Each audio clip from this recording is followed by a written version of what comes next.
हिंदू मजहब में क्या बुराई थी जो इस्लाम कबूल कर लिया? राखी सावंत का भारतीय सहाफियों को जबरदस्त जवाब। तफसीलात जानते हैं इस वीडियो में। भारतीय मॉडल और अदाकारा राखी सावंत उम्रा करके वापस भारत पहुंच गईं, जहां उन्हें सहाफी की जानिब से मजहब की तब्दीली से मुतालिक सवाल का सामना करना पड़ा। सोशल मीडिया पर राखी सावंत की उम्रे से वापसी की एक वीडियो सामने आई है, जिसमें उनके रफका ने उम्रे से वापसी पर फूलों के हार पहनाए, जबकि इस मौके पर राखी ने सहाफियों से गुफ्तगू भी की।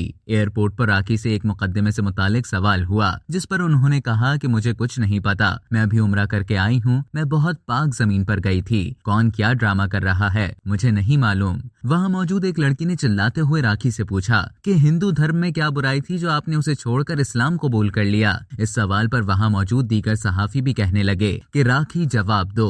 राखी सावंत ने इस सवाल का जवाब देते हुए कहा कि हिंदू मजहब में कोई बुराई नहीं, क्योंकि मैंने मुस्लिम शख्स से शादी की थी, निकाह के लिए आपको इस्लाम कबूल करना पड़ता है। भारतीय अदाकारा का मजीद कहना था कि मैं 1 साल से इस्लाम में हूँ और 1 साल से आदिल की बीवी हूँ। राखी ने कहा कि मैं बहुत खुश नसीब हूँ, मक्का मदीना से मेरा बुलावा आया था। वाज़ेह रहे कि राखी सावंत ने उम्रे की अदायगी के दौरान अपनी तस्वीर और वीडियो सोशल मीडिया पर शेयर की थी, जिसमें उन्हें अबाया पहने देखा गया था। चंद माह कबल राखी सावंत ने आदिल दुर्रानी के साथ निकाह की तस्वीर और वीडियो शेयर करते हुए अपनी शादी का ऐलान किया था, जबकि उनकी मुसलमान होकर कलमा पढ़ने की वीडियो भी सामने आई थी। उन्होंने अपना इस्लामी नाम फातिमा रखा था।